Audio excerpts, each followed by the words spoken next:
František se narodil po bezproblémovém těhotenství a zdálo se, že všechno bude v naprostém pořádku. Vlastně první takový signál, že něco se děje, byl zhruba 3. den po porodu. Panoušku, letičko, stávej. Ten 3. den se miminkům běžně seřezával pupeční pahýl a fanoušek po tom výkroku poměrně razantně zakrvácel. Vlastně, když padla diagnoza, že by syn mohl být hemofilik, tak měl jsem strach. Měl jsem strach, protože jsem si vlastně zjistil víc o té chorobě a úplně nevěděl jsem, jak to zvládneme. Ze začátku to byly relativně drobné, obyčejné modřinky. Bylo to přesně v místech, kde se František dotýkal nebo opíral o podložku. To znamená, většinou to byly loktíky, někdy to byla křížová oblast. V téhleté době jsme se celá rodina učili, jak toho našeho chlapečka přinášet tak, aby jsme ho dál nehmoždili, aby z toho neměl další bolest. Bylo potřeba co nejlíp zajistit domácnost, aby se moc neoťukal. Panoušku, řekni, děkuju, táto, za to krásný žbrlení. Všechny nejenom rohy, ale i hrany nábytku jsme postupně oblepovali pěnovou folií. První, co jsme začali používat, byly tyhle vycpávky na lokte. Bylo to v období, kdy se František plazil a hematomy na loktech byly prakticky dennodenně. Další věc, co jsme vymysleli, byly vycpávky přímo do kalhot. Potom, když František objevoval terén a nebyla jsem schopná ho jistit z bezprostřední blízkosti, používali jsme tuhletu měkkou textilní helmičku.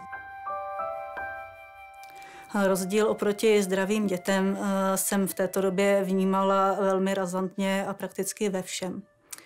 Nedalo se s Františkem jít ven, například na prolézačky.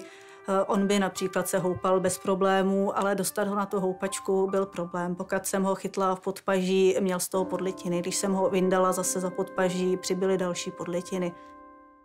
V téhleté době jsme se bavili s naší ošetřující lékařkou a žádali jsme ji, jestli bychom nemohli začít léčbu faktorem dříve, než je standardní.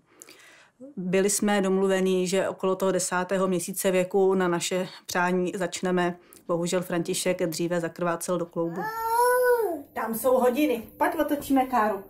Během hospitalizace při prvním krvácení jsem se cítila psychicky poměrně špatně, ale musím říct, že ze všeho mě dostal právě František. Sice ho to muselo bolet, měl oteklou nožičku, nemohl se na ní postavit, ale byl nesmírně milý, statečný, chtěl si hrát, snažil se pohybovat jakýmkoliv jiným způsobem, jak mohl, a v té chvíli mě opravdu držel nad vodou.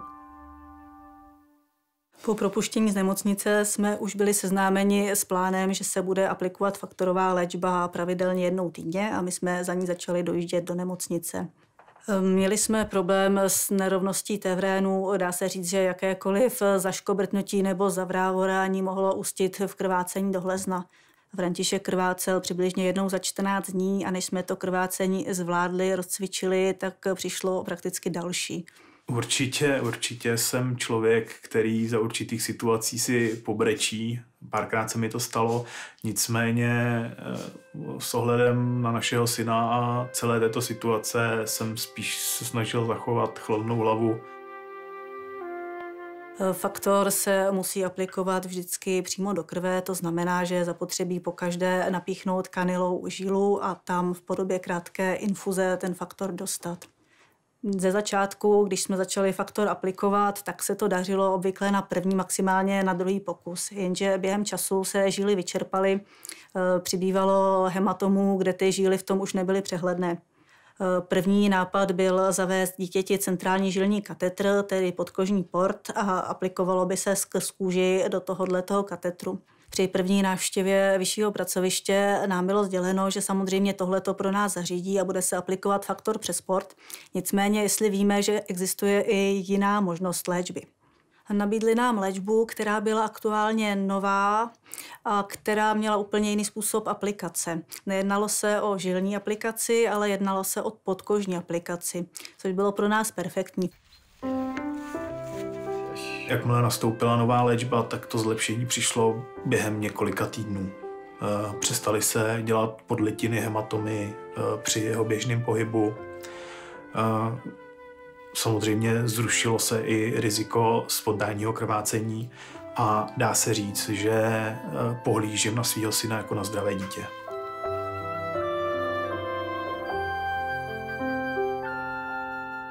Musím říct, že hemofilie ovlivnila celou rodinu, nejenom mě a mého muže, ale babičky, dědečky, prostě všechny, kteří s námi přicházejí do kontaktu.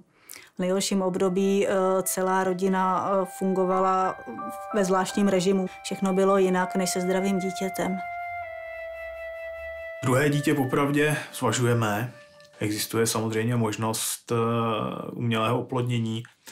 Nicméně oba jsme se shodli na tom, že pokud bychom se rozhodli pro druhé dítě a šli přirozenou cestou, tak pokud by se narodil druhý hemofilik, tak bych se toho už nebál, protože vím, jaké jsou možnosti a vím, že to dítě může být v podstatě zdravé.